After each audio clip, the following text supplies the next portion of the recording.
Chapter 397, Apocalyptic Prophecy.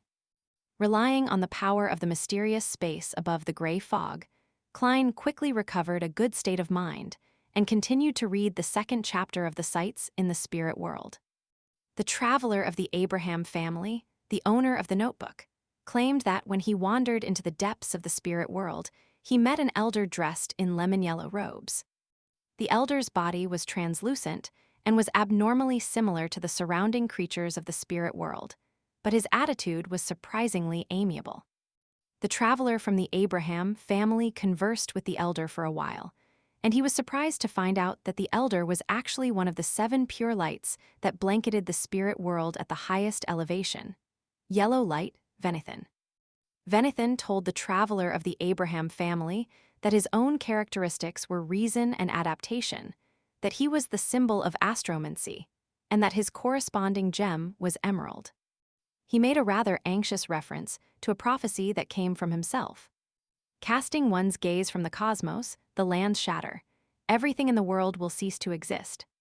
He believed that this would be the end of the world within 200 years. Nothing would be spared from this. The traveler from the Abraham family didn't have much of a reaction towards this comment. Instead, he asked how he could remove the bloodline curse of his family. Yellow light, Venethan told him that in a certain sense, it was indeed a curse, but it had a completely different nature from the curses in mysticism. The solution was in the future, in the hands of an apprentice who was assisted by a hidden existence. He also warned the traveler of the Abraham family that the day the curse was lifted was the beginning of the Abraham family's true doom. As for what the tribulation was, he said that he wasn't so sure himself. He believed that it involved a great existence on the level of gods. In the second chapter of Sights in the Spirit World, the owner of the notebook mentioned something else. Venethan mentioned another matter. The rulers of the Great White Brotherhood would often enter the real world, and through different methods, transform into humans and teach the knowledge of their respective domains. Since the fifth epoch, many of the mentor-level characters of different domains were their incarnations. For example, the greatest astrologer, D-Force Man, in the last 1,000 years had proved that their current world was a planet. He was none other than the human incarnation of Yellow Light, Venethan.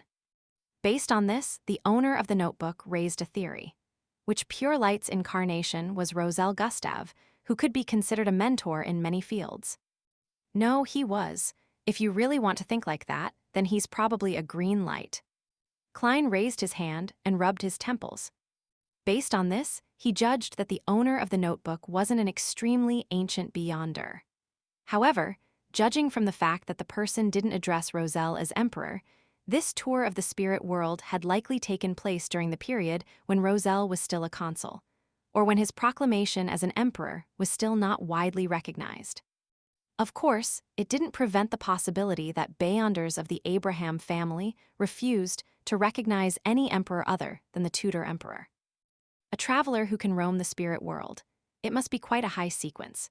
If he were a high-sequence beyonder, Mr. Dorr would have long been rescued, and the so-called bloodline curse would no longer exist. Thus, the owner of the diary would be a sequence 5 beyonder or a sequence 6 with a mystical item. Although the Abraham family has declined, they aren't weak either. Why is Yellow Light, Venethan's prophecy, similar to that of the Demoness sect and the Aurora Order? The apocalypse is coming.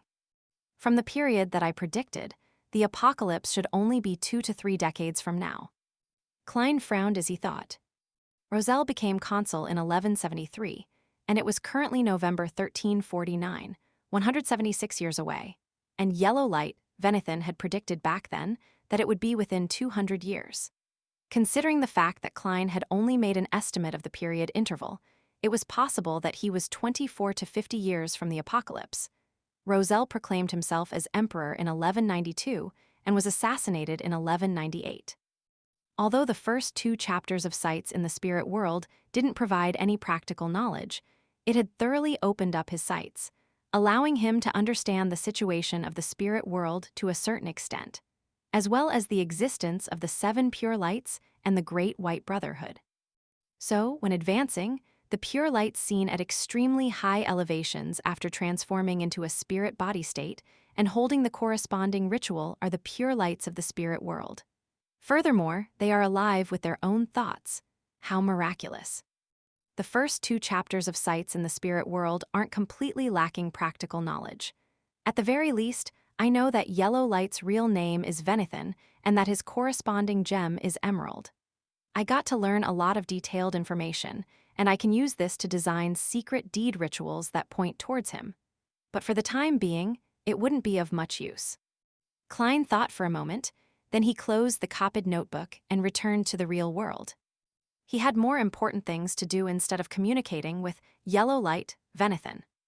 Klein took out a piece of paper, raised his pen, and wrote a letter to the inventor, Leopard, asking what stage of the patent approval process the bicycle was, why it hadn't been successful, and if he needed a lawyer to help him.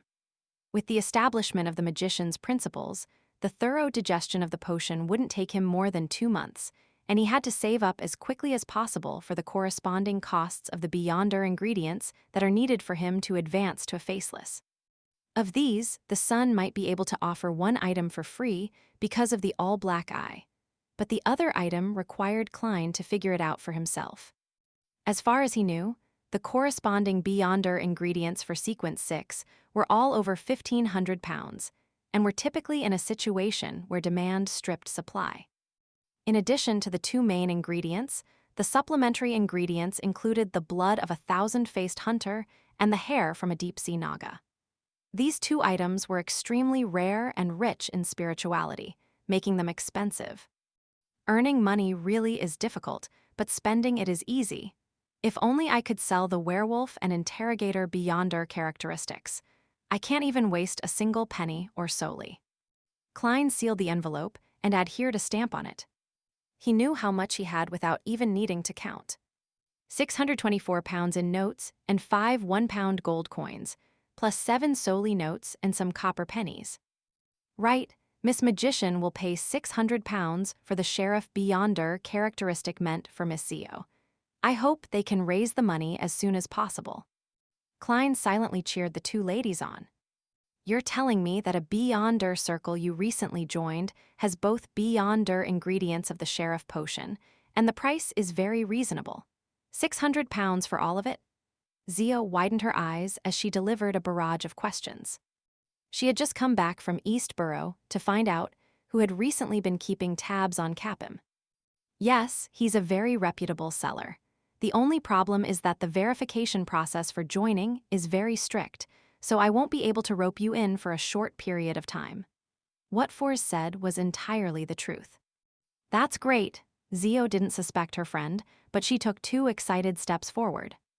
Suddenly, her expression sank. But I don't have enough money. The corners of Forrest's lips twitched as she asked, how much do you have now? Counting the 30-pound deposit received from this job, a total of 310 pounds, so I'm still short of half. Zio scratched her short blonde hair. Let me think of where I can borrow 300 pounds. The bank won't give a bounty hunter like me a loan, and those usuries have way too much interest. Perhaps Miss Audrey. She had heard from her friend that she had recently bought the Trickmaster potion recipe for 450 pounds, so she had no intention of borrowing money from Fours. Why are we all so poor? Fours couldn't help but sigh. Miss Audrey rarely comes out these days. She seems to be busy with other things, and borrowing money from her isn't always a timely thing to do. We can try Viscount Glaint first. If it's too late, then I'll help you pay for the rest. I have 430 pounds, that's enough. Zio blinked her eyes and suddenly lowered her head. She said in a heavy voice, Fours, you're the best. When I advance to Sheriff, I'll earn even more money. Fours smiled and shook her head. So why don't you do the cleaning today? How about that? City of Silver. Derek left the training field and returned home. He had just inquired about when the exploratory team members would be released from quarantine, and he had received the answer. When the lightning comes today. Sitting down at an ancient wooden table, Derek considered the plan again, remembering Mr. Hanged Man's reminder. If there's no suitable audience to testify for you, then you might as well use the Beyonder who's monitoring you. But how do I know when I'm being monitored? Mr. Hanged Man said it with great certainty, but he wasn't detailed enough. Many questions arose in Derek, but he couldn't find a way to verify them. Although he felt embarrassed to ask Mr. Fool for guidance on this question, upon considering the fact that this matter was related to the survival of the City of Silver, he mustered his courage. He spoke the name of the fool in a low voice, and he briefly described the difficulties he had encountered. After a while, he saw Mr. Fool sitting in the middle of the endless gray fog. He heard a concise reply: "Touch the item in the iron box. Do not exceed 3 heartbeats. Prepare yourself in advance. Pay attention to the origins of the black lines." That simple. Derek thanked Mr. Fool in pleasant surprise. He adjusted his posture and quietly put his hand into the inside pocket of his clothes. As the wall of spirituality was lifted, Derek's fingers pushed open the iron box and carefully probed inside. Suddenly, he touched an ice-gold item, and the black illusory lines appeared in front of his eyes. At the same time, his mind buzzed, as if an illusory roar was tearing through his ears. Derek's body convulsed, and tears and snot streamed down his face due to the pain. He almost forgot what he had to do, but fortunately, in the limits of his vision, he saw the illusory black lines converge. In that dark corner, there appeared to be a shadow. Derek withdrew his hand at once, as though he had touched a red-hot soldering iron. He collapsed to the ground and began to twitch as if he had been struck by lightning.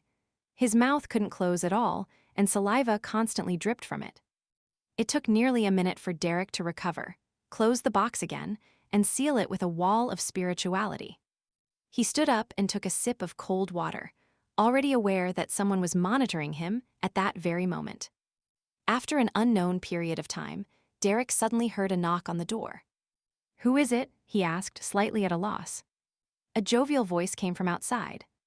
"It's me, Dark. The exploratory team has been removed from quarantine. Weren't you interested in knowing about our experience this time?"